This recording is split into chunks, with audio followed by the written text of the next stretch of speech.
Welcome to SomaPsyche. This is a YouTube playlist for Beyond Healing Institute, and we're super excited to be here today starting this channel. This is our intro video where we're going to share a little bit with you guys about why we're doing it and what it's going to be and kind of our personal human interest in doing this. So welcome, Caleb. Yeah, I'm so stoked. This has been like a work in progress. So much of the people watching this are probably people who are interested in the same things we are, also people who have probably been in trainings. And one of the questions I feel like we get so often is we talk about using the body, and the body is like this massive entity of wisdom that is present to us in the room.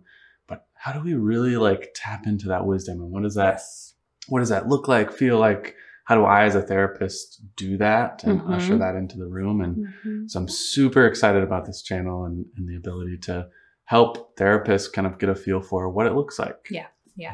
I think the major reason why we decided that this was a need is we'd been talking about it for a very long time, but it's very hard to demonstrate just with audio alone what you're actually doing with body in therapy, or how I use my own body in therapy. And so trying to describe it verbally just always falls short. And that, I would say in the last, year or so, that has been one of the areas where we get the most questions.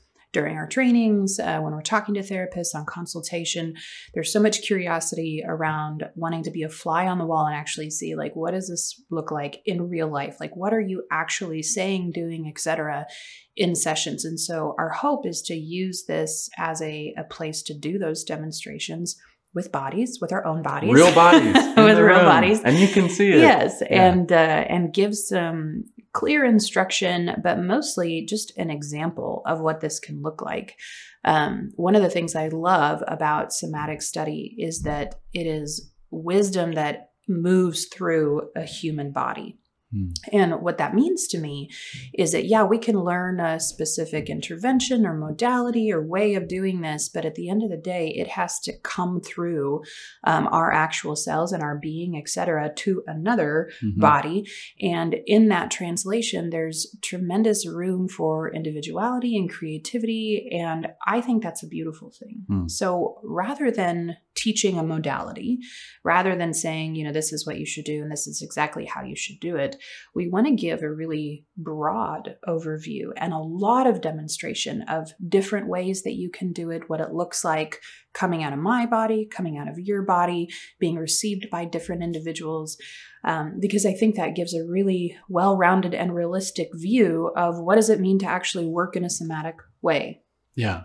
And yes, I'm just super excited to do all those demos. And I think spoiler alert, bodies are really complex. They are, and individual. Yes. And anything we know about the body is developmentally dependent upon one person as a unique body. And I love that this channel is really going to fulfill what our kind of posture is at Beyond, which is more so following the breadcrumbs of knowledge and understanding science and story, and not so much this is how everybody is in the room. It's no, here's some things from our massage therapist, from our functional movement specialist, from different people in the field who have different perspectives of the body that can kind of help us follow those breadcrumbs in the room. Exactly.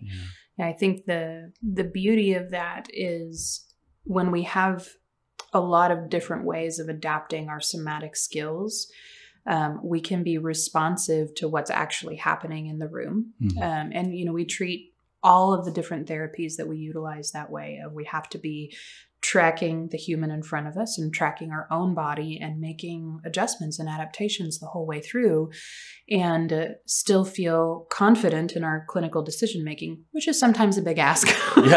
It's a lot to keep track of. And that's why, here at Beyond, we really sort of rest in skills of conceptualization. And the way that we understand case conceptualization is really centered around that ability to track the intricacies and the details of what's happening in the room and in interactions between two people. And when we can do that, it really supports us in making those fine-tuned adjustments on the fly. And taking any modality, and we're going to demonstrate a lot of different ones, any of those, and kind of pick it up and say, yeah, this is the right tool for this moment. And here's the subtle adjustments I need to make for this body, or for my own body in the situation that I'm currently in as a healer and a helper, because our bodies and our minds are not always in the same space every day. Yeah. And so I think that's so supportive to us and our work to be able to feel like we can make those decisions well. Yeah. I think that's like a good maybe next step to kind of process what we're coming with kind of personally, our own desires. Because I think when you're talking, what was coming up in me in that moment was this idea that I'll talk with consultees about and clients about it, bridging the dissociative gap between what you think is happening and what is really happening in the room. Mm-hmm. And one of the main sources of that is to tap into the 5, 6, 7 senses of your body, from interoception to exteroception, proprioception. Which we'll define all of those eventually. We'll define all of those terms. We're going to do a video on that. You'll learn those. But to really tap into this and to, at moment in moment, kind of feel all that is present. And there's a vast number of data in any room because we have bodies. And so my desire for therapists is to not only be able to show that to clients, but also to themselves have ways to experience their own bodies and to realize, holy cow, this thing like has a lot of wisdom. And it's powerful. It's connective. It's integrated. And there's so much potential there. Yes. So I love that you brought up dissociative tendencies as a big reason why this is a draw for both you and I. Because I think that both of our bodies tend towards the dissociative. As far as strategies that we developed in order to deal with things, it's high on the list for both of us. And what I have noticed and what I have personally experienced is that when we have learned to deal with trauma by separating from body, that is often because our body is doing the work of holding the trauma for us. And if we're going to attempt to heal and move forward, there is a great need for reconnection, but reconnection with safety, right? Like plugging in to our body without any plan of like, okay, how am I going to deal with what I feel once I'm reconnected, can be incredibly dysregulating and not super helpful. And so the field of somatics, not only does it help with reconnection, but it's also about how do we do that with safety? How do we do it with awareness? How do we do it with some kind of plan for what we're going to do with that affect and all of that sensation and all of that information that we get when we tap into that? And for me personally, I think that it has been this way of working that I feel like took me from being, like mostly okay to, oh, I'm finally at the point where I can feel tremendous peace and I have reclaimed vast amounts of energy that were having to be utilized to maintain that dissociative separation and manage the distress that was always trying to bubble up from my history. And so working with body was absolutely my path to finally finding freedom that I really hoped was possible, but also kind of doubted actually was. And I think a lot of us feel that sensation of, how far can I really go with this healing thing? Like how much better can I actually get? And for me, working with body and kind of sinking in, and I mean that in both versions of that word, SYNC and SINK, like really sinking into the rhythms of my own cells is what started to release those other layers of trauma and things that needed to be healed that I couldn't access otherwise. Yeah. And I love that. I think that brings up the point for me of here at Beyond, we talk about subjects and being subjective as a therapist. Like I have to maintain my subjectivity in order to really embody the healing process in the room. And I think for therapists, you're going to get kind of guided meditations and practices. You're going to get information from body workers. We're going to give you some science. We're going to talk about all of these things, but really I would encourage you to utilize that first as your own subject, as a person who's got a body, go through these practices, analyze the information in your day-to-day life with your own body, and then slowly start to integrate that into your practice. And once you're a subject and you can be a subject in the room, you can help clients be subjective.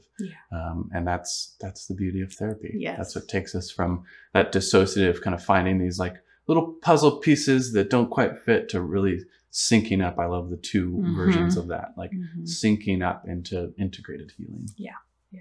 Yeah, I think as therapists and healers, when we discover how to work this way, there is a tremendous amount of grounding and relaxation that can happen in our sessions, because our body is participating in the work. We're not doing left brain to left brain, purely rational work. And we can use everything that is present here and offer it to our clients to actually make changes in their nervous system right there in real time. Yeah. And we're going to talk about that power of body to body work, which does not necessarily involve touch. And I think that is always a point of curiosity. I am trained in touch therapies, but most of the time I don't touch. And you're not trained in touch therapies, and you're a male, which means, but you still use the body. And as talk therapists and traditional psychotherapists of any kind, we're really limited in what we can do. But I don't think we're limited in utilizing the body in our work. And so that's a big part of why we wanted to do this, to really show, even if your main method is still verbal, there's a difference between talking about the body and talking with the body and communicating body to body. And that's really hard to talk about. So we want to demonstrate it. We want to go with the body and helping you to start to think with the body as well. Exactly. Man, that feels like a good release into this playlist of welcome to a space where you will learn about the body and learn to think with it, not about it. That's perfect. Thank you.